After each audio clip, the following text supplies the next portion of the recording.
Hi, everyone. It's Rick Barron, your host, and welcome to my podcast, That's Life, I Swear. Theodore Hall. Now, there's a name that doesn't ring a bell in many history books, but it should. You see, he was born in the United States, and as a young college physicist, he was one of many who worked on developing the first ever atomic bomb during the Manhattan Project that helped end World War II. I say young because Ted, well, he was only 18 when he started work on the atomic bomb. Oh, there is one more thing. He later became a very reluctant spy, delivering details about the design of the atomic bomb to the Soviet Union. Here's the rest of this story. A few months ago, I saw the movie Oppenheimer. If you've not seen it, please do. It's a very powerful movie, and there's a message in it for all of us. Now, towards the end of the movie, and heads up, spoiler alert, it was revealed that during the development of the first atomic bomb, a spy had infiltrated into the Manhattan Project. The name of the spy was Klaus Fuchs. He provided information to the Soviet Union about the bomb early on during its development. Klaus was a brilliant theoretical physicist who left Nazi Germany to Britain and became a British naturalized subject. Now, from the time he started to work on Britain's wartime atomic bomb project, Klaus was in what he later described as a continuous contact with Soviet intelligence, providing theoretical calculations that were necessary to construct the atomic bomb. Now, you're probably saying, well, wait a minute, I thought this story was about Theodore Hall. It is, so give me a little rope here. Hearing this information in the movie about Klaus, I thought, wait, there was only one spy? Could there have been more? Well, it so happens there was. Enter Theodore Hall. In this episode, I'm going to refer to Theodore Hall as Ted. Now, this is the story of a boy, yes, who was about 18 when he was recruited to help contribute to the building of the first ever atomic bomb. Ted was born in New York City in 1925, and he was a whiz kid, a child prodigy. He skipped 3 grades in elementary school, and his application to Queens College was accepted at the age of 14. After receiving a special scholarship, Ted later transferred to Harvard University in 1942, where he excelled in mathematics and physics. He graduated with a physics degree at the age of 18, as one would do. Now, while he was attending Harvard, Ted became friends with his roommate, Sybil Sachs. Remember that name. At Harvard, Hall became very involved in the university's wartime defense research efforts, and Professor John Van Vleck at Harvard recommended that Ted apply for a position regarding a program known as the Manhattan Project at Los Alamos in New Mexico. Still only 18, he applied, and much to his surprise, he was hired as the youngest physicist to work on the Manhattan Project. When Ted arrived at Los Alamos, he soon discovered the magnitude of what he had walked into.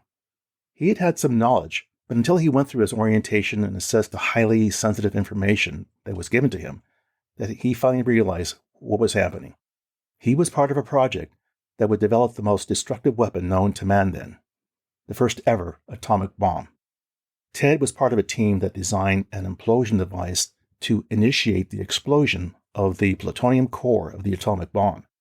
That design was tested successfully in the first ever explosion of an atomic device, codenamed Trinity, at New Mexico on July 16, 1945.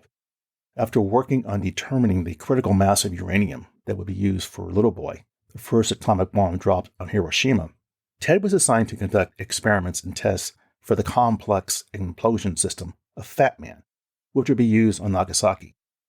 Now remember, Ted was still 18, leading a team of individuals older than him working on both bombs. In the summer of 1944, Ted realized that Germany was losing the war and just couldn't develop its own atomic bomb. Seeing firsthand the world's first nuclear explosion in July of 1945 and its immense power was astonishing and troubling to Ted. And why does this matter? Ted was debating about the consequences of an American monopoly on atomic weapons once the war ended.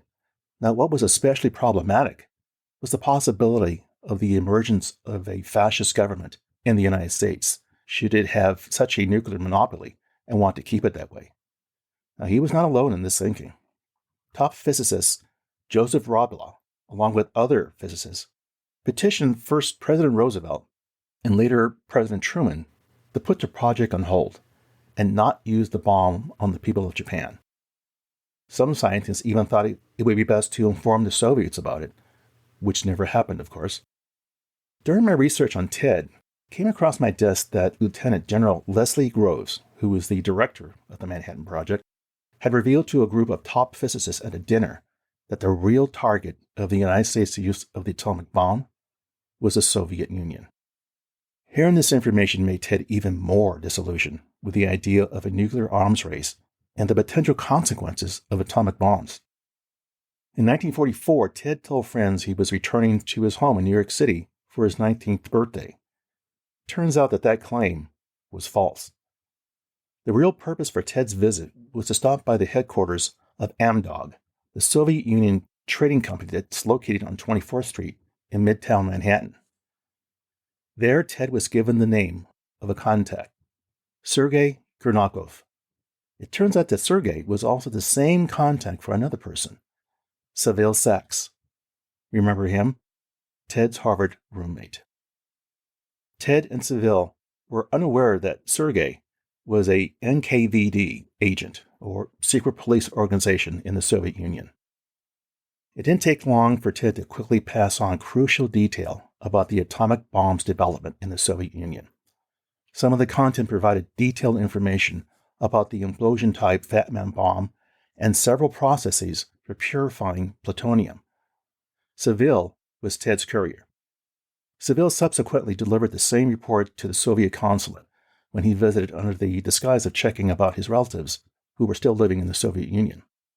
Starting in 1944, Ted and Seville continued passing information to the Soviet Union through their contact in New York. Well, the spying journey ended when the FBI arrested Ted, Seville, and a fellow spy by the name of David Greenglass. Greenglass confessed to spying for the Soviets and implicated Ted at the same time. Now here's a side note about David Greenglass. He was a machinist by trade and worked at the Los Alamos Laboratory in New Mexico from 1944 until February of 1946. Perhaps a more critical note about David is that he provided testimony that helped convict his sister and brother-in-law, Ethel and Julius Rosenberg. Both were convicted of espionage and sentenced to execution for their spying activity. As for David Greenglass, he ended up serving 9.5 years in prison. Now, despite his treasonous actions, would you believe that Ted was never prosecuted for his espionage activities with Russia? Ted later moved to England, where he worked as a biophysicist. He died in Cambridge, England in 1999 at 74. He was a brilliant physicist and a complex figure who remains controversial in American history today. Now, you're probably scratching your head and wondering, how in the hell did Ted avoid jail time? With the FBI questioning Ted for many days after his arrest, nothing developed that would have thrown Ted behind bars. Why? Well, there are two schools of thought on this one as to why this may have occurred. The first scenario, the U.S. government decided not to pursue legal actions against Ted due to concerns that a trial could potentially reveal other damaging secrets related to the Manhattan Project. However, an even bigger issue needed to be kept under wraps. The United States Army Signal Intelligence Service, better known as the Venona Project, had a system that was able to decrypt Soviet messages. It was in January of 1950 when the Venona Project intercepted a cable identifying Ted and Seville by name as Soviet spies, in addition to David Greenglass. It wasn't until the public release of documents and many other pages of Soviet wartime spy cables that in July of 1995, nearly all of the espionage regarding the Los Alamos nuclear weapons program was attributed to one man, Klaus Fuchs. The FBI questioned Ted in March of 1951, but he wasn't charged. The FBI and Justice Department claimed that this was because the only evidence was a Venona document, and that the U.S. didn't want to let the spies know that they had broken their elaborate and presumably unbreakable code. Alan H. Belmont, the number 3 man in the FBI at the time, claims he decided that all the information coming out of this project would be inadmissible in court as hearsay evidence, so its value in the case was not worth compromising the program. Now, scenario number 2. And this one's pretty interesting. David Lindorf, a writer for The Nation magazine, wrote an article on January 4th of 2022 that provided a different twist to why Ted evaded prison time. Now, David was able to obtain on appeal in 2021 through the Freedom of Information Act, the FBI file for Edward Nathan Hall. Now, if that last name sounds familiar, it should. You see, Edward was the brother of Ted. The 130-page file included communications between FBI Director J. Edgar Hoover to the head of the Air Force Office of Special Investigations, General Joseph F. Carroll, showing that Carroll had effectively blocked Hoover's intended pursuit of Ted and Seville, fearing what Ted's arrest would have in the climate of the McCarthy era. This fear forced the Air Force to furlough so as not to lose their top missile expert, Ted's brother, United States Air Force Major Edward Hall.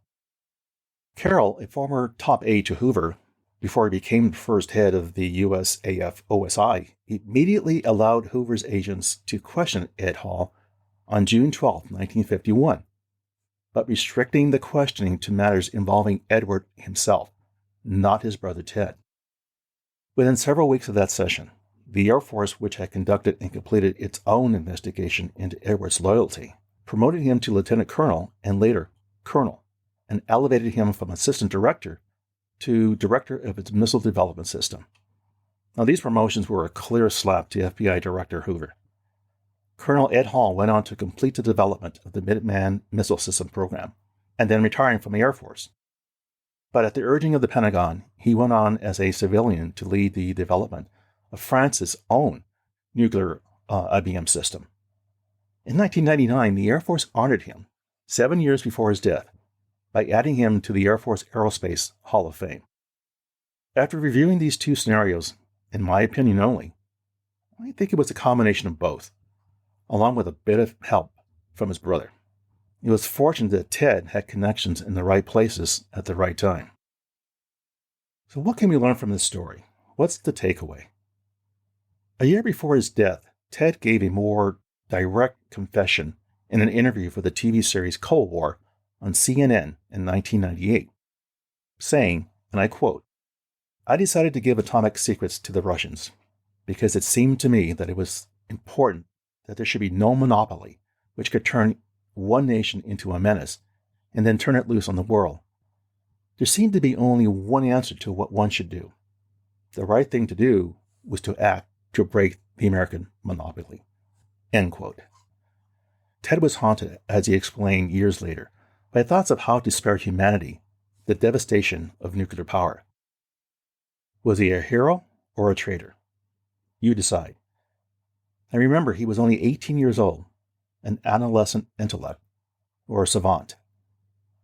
Well, there you go, my friends. That's life, I swear. For further information regarding the material covered in this episode, I invite you to visit my website, which you can find on either Apple Podcasts or Google Podcasts, for show notes calling out key pieces of the content mentioned and the episode transcript. As always, I thank you for listening and your interest. Be sure to subscribe here or wherever you get your podcasts so you don't miss an episode. See you soon.